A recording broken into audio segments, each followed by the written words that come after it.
My name is Blake Harrison. I'm 37 years old, Regional Sales Director for Southwest Auto Parts in Austin, Texas. For most of my career, I've been the guy who closes deals through relationship building and methodical analysis. When a client has a problem, I don't panic. I dig into the data, find the root cause, and present solutions that make sense. I bring that same analytical approach to my personal life. I observe patterns before I react. I think strategically before I speak. And for years, I tolerated certain behaviors from my wife, Madison, because I believed marriage required compromise. We'd been married for 6 years, met at a real estate networking event in 2019 when she was transitioning from teaching to sales. Got married the following year, right before the world went crazy. In the beginning, things were solid. Madison had this infectious optimism about building her real estate career, and I admired her ambition. She'd spend evenings studying market trends, networking with other agents, talking excitedly about her first big sale. I supported her through the lean months when commissions were scarce, covered our expenses when her deals fell through, celebrated when she finally started building a client base. But somewhere along the way, that ambitious woman I'd married started morphing into someone else entirely. Someone who rewrote history to suit whatever narrative served her best at the moment. It started small. She'd tell friends at dinner parties that I never helped around the house, when I'd literally spent the previous weekend deep cleaning our garage. She'd complain to her sister that I was emotionally unavailable right after I'd listened to her vent about a difficult client for 2 straight hours. At first, I figured it was just stress venting. Real estate can be brutal. All commission, no guaranteed paycheck, constant rejection from potential clients. The teaching salary she'd left behind suddenly looked pretty appealing when she was competing with 50 other agents for the same listing. But over time, Madison developed this sophisticated talent for reshaping reality.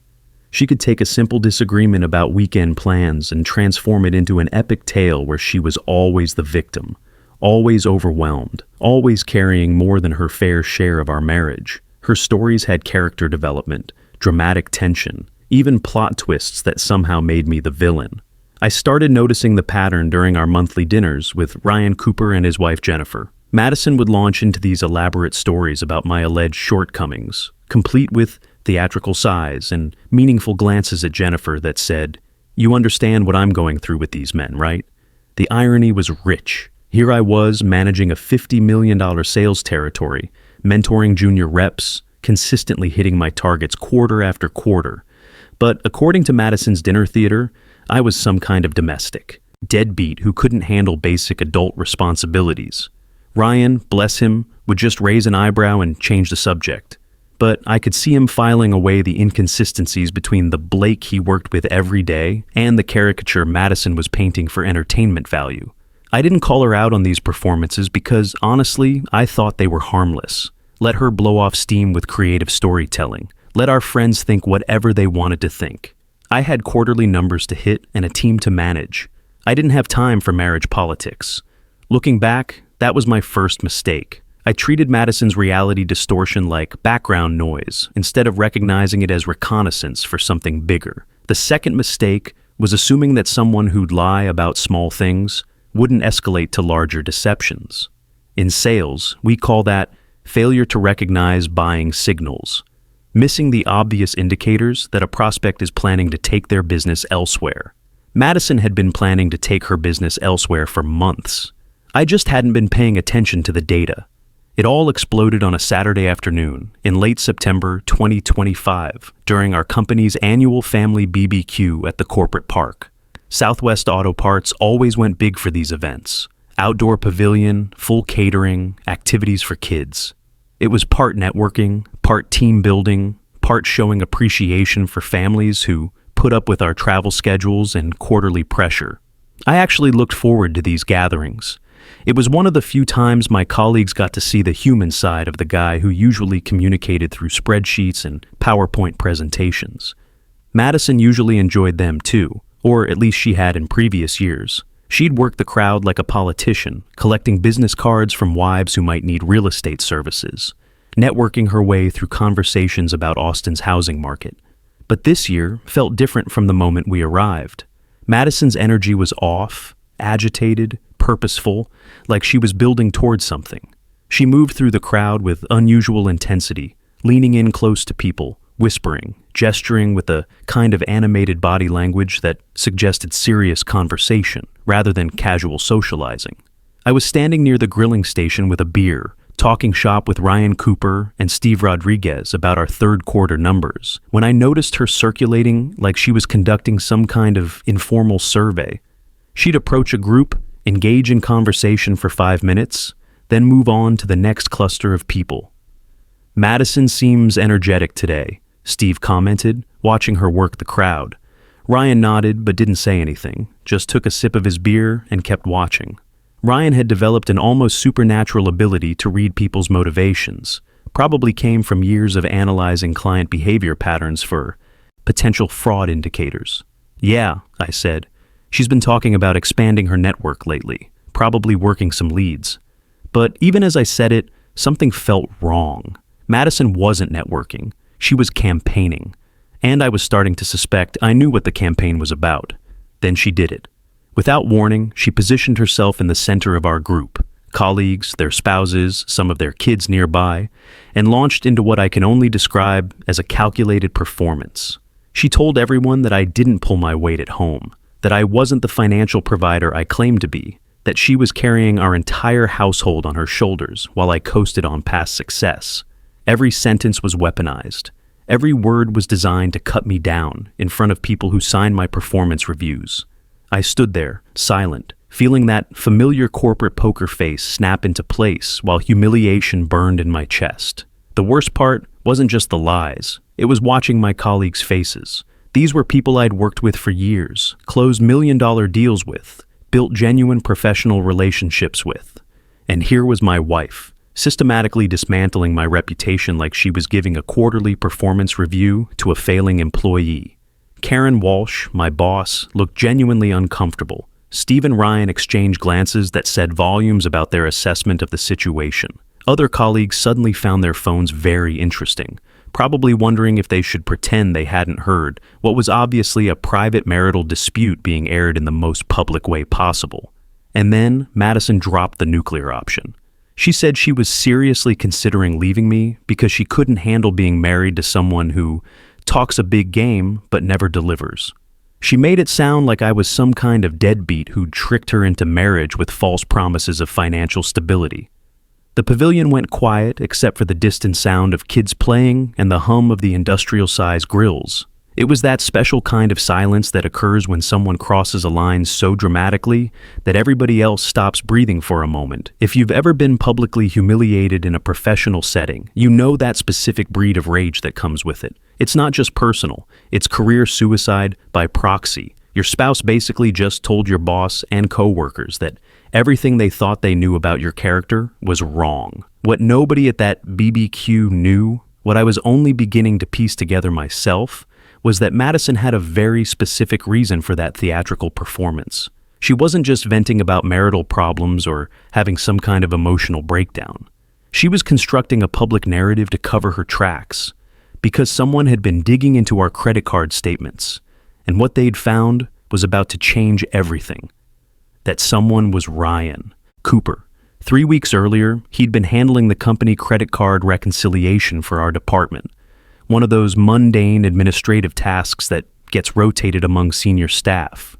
During the process, he'd mentioned casually that he'd noticed some unusual patterns in personal spending that sometimes indicated identity theft or financial fraud. "You might want to review your personal cards," he'd suggested over coffee. "I've seen cases where spouses don't realize someone's been using their information." It was an innocent comment, the kind of practical advice you'd expect from a guy who'd spent years analyzing spending patterns for compliance purposes. But it got me thinking about our household finances in a way I hadn't in months. Madison handled most of our day-to-day financial management. She paid the bills, managed the credit cards, tracked our expenses. I contributed my salary to our joint account. She contributed her irregular real estate commissions. And theoretically, everything balanced out. I trusted her to handle the details because, honestly, I was usually traveling for work or focused on hitting my quarterly targets. That trust turned out to be spectacularly misplaced. What I discovered when I started paying attention made my blood run cold. Over the past 6 months, Madison had charged nearly $15,000 to our joint credit card. Spa treatments, shopping sprees, dinner dates at expensive restaurants during times I was traveling for work. The kind of spending that suggested either a complete break from reality or something much more calculated. The charges followed a pattern that would have been obvious to anyone in sales. They were strategically timed. Every expensive dinner was on nights. I was out of town closing deals in Houston or Dallas. Every spa day coincided with my regional sales trips. Every shopping spree happened when I was focused on month-end reporting and wouldn't be checking our accounts. When I'd casually asked about some of the charges, Madison had explanations ready. Client entertainment for potential real estate deals. Networking events for her women's business group. Self-care expenses because the stress of building her career was overwhelming and her therapist had recommended retail therapy. The explanations were smooth, confident, delivered with just enough detail to sound believable, but not quite enough to fully satisfy someone with analytical training. But I didn't push, not because I believed her entirely, but because I was starting to recognize the signs of a much larger problem. Ryan, being the thorough professional he is, had offered to help me analyze the pattern when I mentioned my concerns. What we found was damning. The charges weren't random financial irresponsibility. They were systematic deception with clear intent to conceal. But more revealing than the spending pattern were the email receipts. Madison had been forwarding confirmations to a personal email account I didn't know existed. Ryan's compliance background meant he knew how to trace digital paper trails, and what he discovered was a deliberate system for hiding financial activity. Someone was living a double life on my dime, and I was the only one who didn't know it. The email account told an even more interesting story. Madison had been using it to coordinate with friends about her girls' nights and networking dinners, events that turned out to be significantly more expensive and frequent than she'd ever mentioned to me. But here's the thing about sales professionals. We understand timing, and Madison's timing for this public humiliation wasn't random. She needed to get ahead of the story, because she knew I was getting close to the truth. What she didn't count on was Ryan having copies of everything. After Madison finished her performance and people started drifting back to safer conversations, Ryan approached me. He looked genuinely angry on my behalf, which meant something coming from a guy who once closed a deal while his house was flooding. "Blake," he said quietly, "I've got something you need to see." He pulled out his phone and showed me screenshots he'd taken of the email forwards, the credit card analysis, the timeline we'd built together. Evidence that Madison's spending spree wasn't random financial irresponsibility. It was systematic deception with clear criminal intent. But more than that, Ryan had done what any good sales professional does when they smell a bad deal. He'd gathered intelligence. Through casual conversation with Madison earlier that day, he'd confirmed something I'd only suspected. "She's been planning this public confrontation for weeks," he said. "Asked me earlier if I thought you seemed different lately, if I'd noticed you being distant at work. She was fishing for validation of whatever story she's been building." I stared at Ryan's phone, looking at data that proved everything Madison had just said was not only false, but deliberately crafted to make me look like the problem. The methodical part of my brain kicked into high gear, the same analytical process I use when a major client is considering jumping ship to a competitor.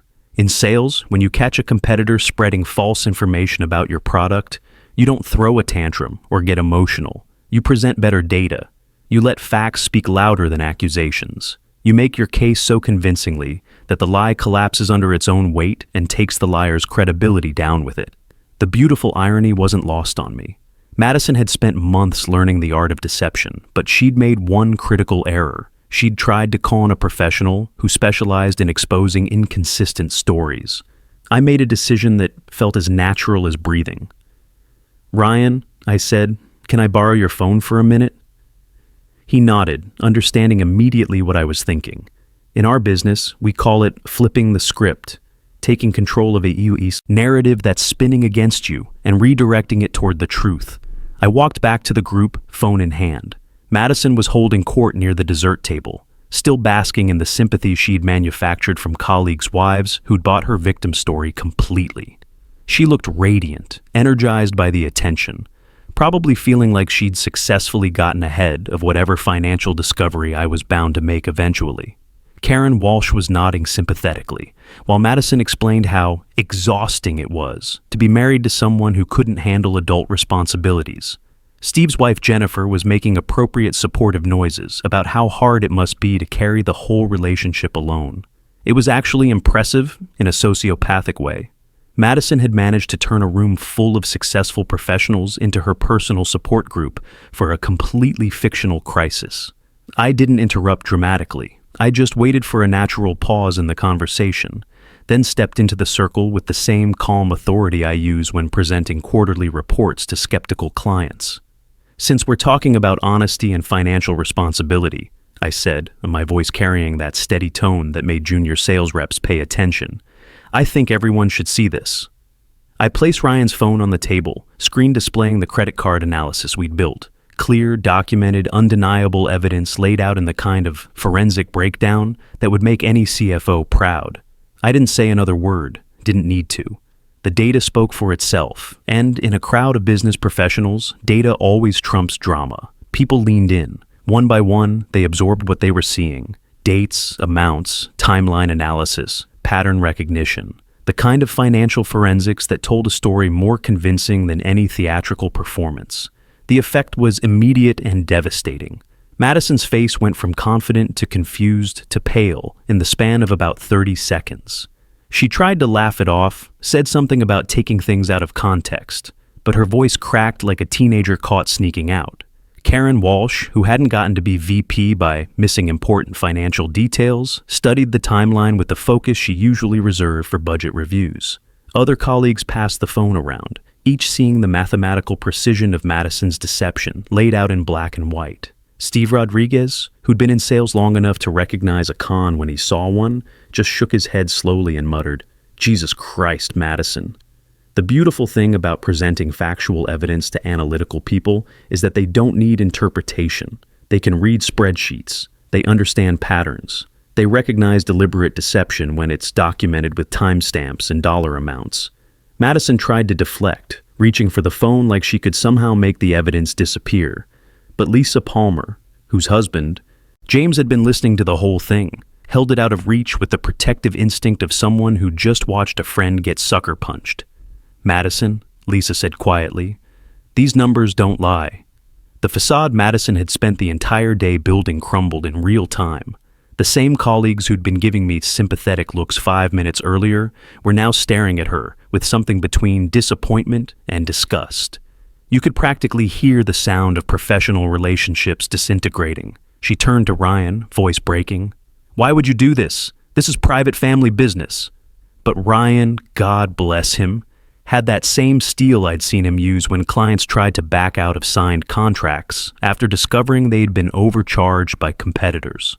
"Because watching someone destroy a good person with lies isn't private," he said. "It's just fraud with an audience." The word fraud hung in the air like a smoke alarm. Nobody moved. Nobody spoke. Even the kids playing nearby seemed to sense that something serious was happening in the adult conversation. Madison tried to salvage the situation, tried to spin it as a cry for help, a reaction to feeling neglected, anything that would restore her victim status. But once trust is broken that completely in front of people whose respect actually matters, there's no coming back from mathematical evidence. She started talking faster, her voice getting higher, explaining that the charges were investments in our future and that she'd been networking for both of us. The desperation was almost painful to watch. Almost. "Those dinners were with potential clients," she insisted, her real estate agent training kicking in with practiced explanations. "The spa treatments were stress management because Blake's travel schedule was affecting my health. Everything I did was for us."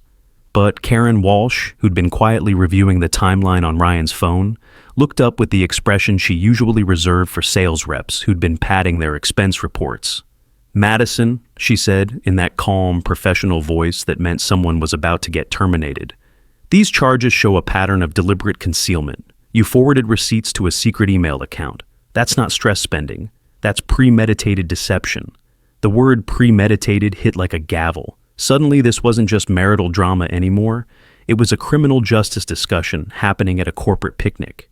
I watched Madison's face cycle through the stages of exposure, denial, anger, bargaining, and finally that hollow look people get when they realize their carefully constructed lies have been dissected by professionals who build careers on detecting inconsistencies. The beautiful irony kept getting richer. Madison had chosen to humiliate me in front of my colleagues because she assumed they'd be sympathetic to a struggling wife. What she hadn't counted on was that these were exactly the wrong people to try to con. Sales professionals, compliance experts, financial analysts, people who spotted deceptive patterns for a living. Steve Rodriguez summed it up perfectly. Madison, you basically just tried to sell ice to Eskimos in front of the Eskimo sales force. The truth had spoken, and it was louder than any story she could tell. More importantly, it was documented, verified, and witnessed by people whose opinions actually mattered in my professional life. I didn't gloat, didn't add commentary, just stood there and let the evidence do what evidence does best. Reveal reality in all its uncomfortable precision. Madison left the BBQ early, claiming she felt sick.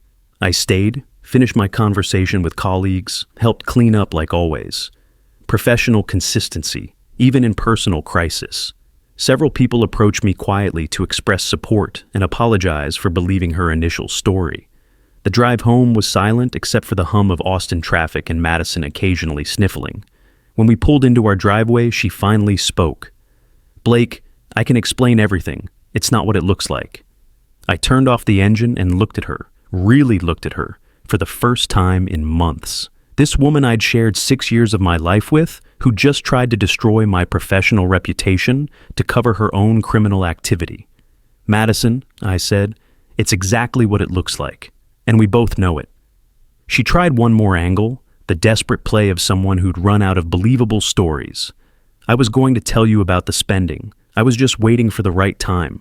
I've been under so much pressure with the real estate market." I held up a hand to stop her.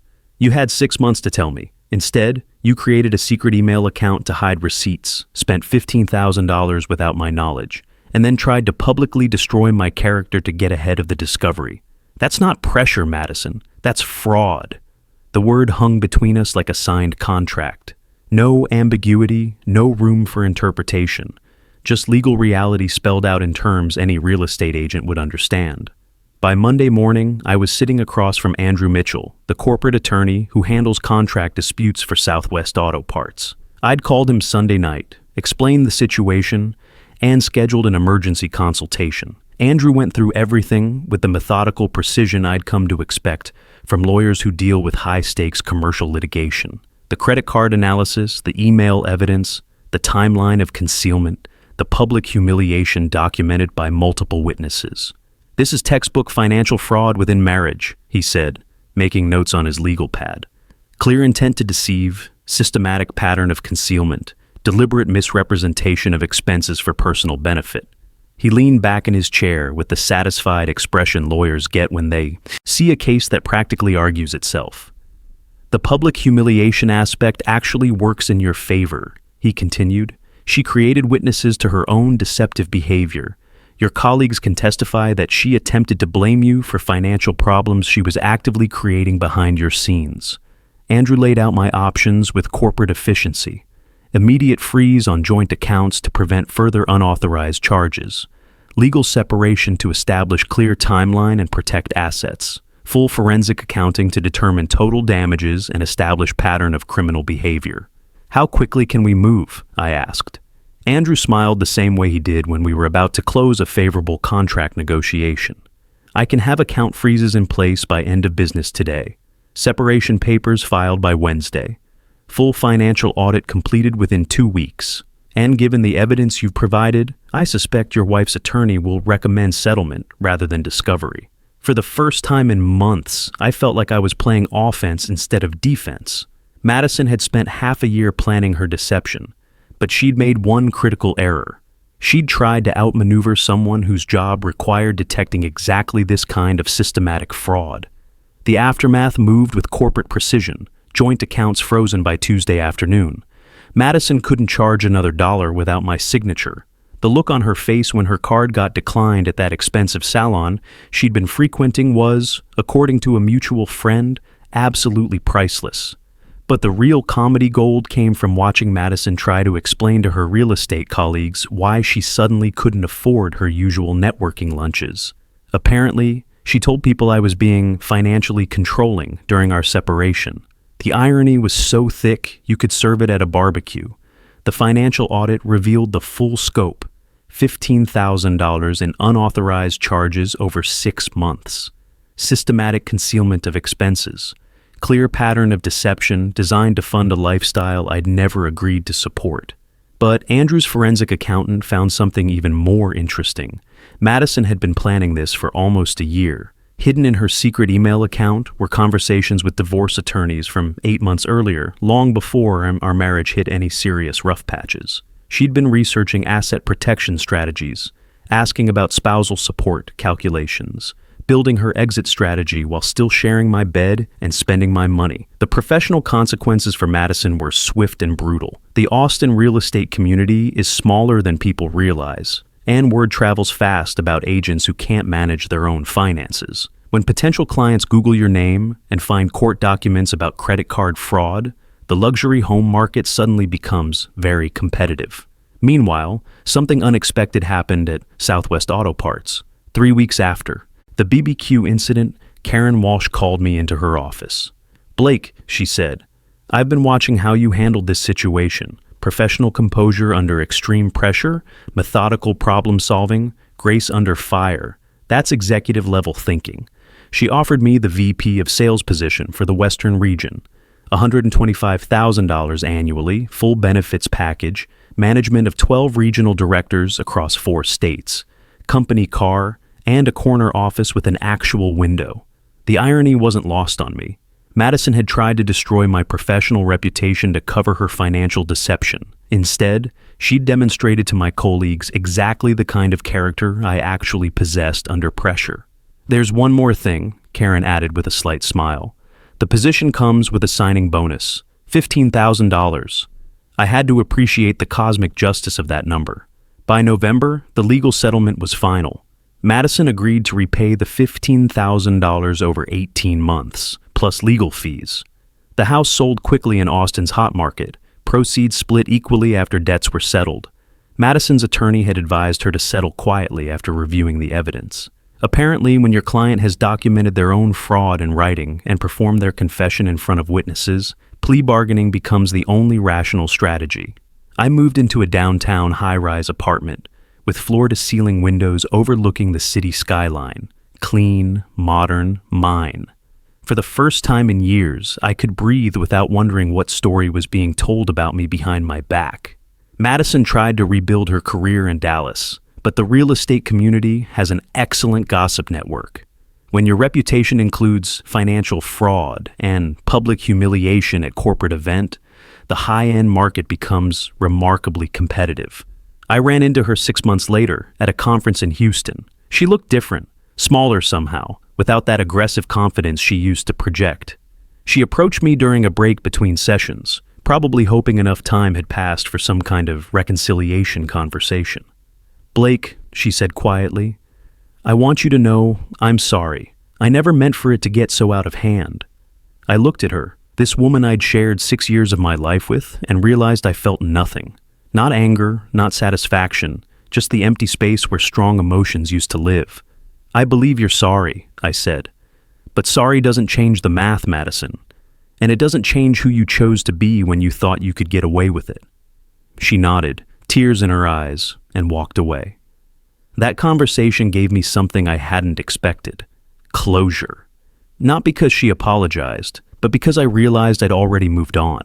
Her actions had revealed her character completely, and my response had revealed mine. The promotion to VP brought new challenges, new responsibilities, new opportunities to prove that trust, once rebuilt on solid foundations, could be stronger than it was before.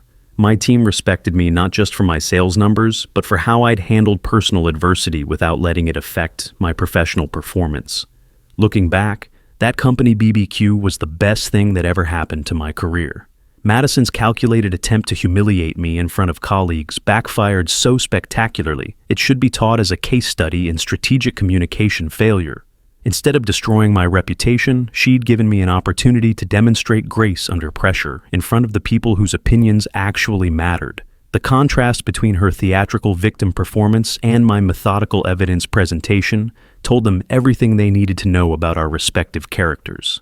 Blake Harrison, 37 years old, VP of Sales, survivor. That's who I am now. Not a victim of someone else's deception, but someone who chose truth over comfort, evidence over emotion, professional integrity over personal revenge. In the end, the only story that mattered was the true one, and that story set both of us free.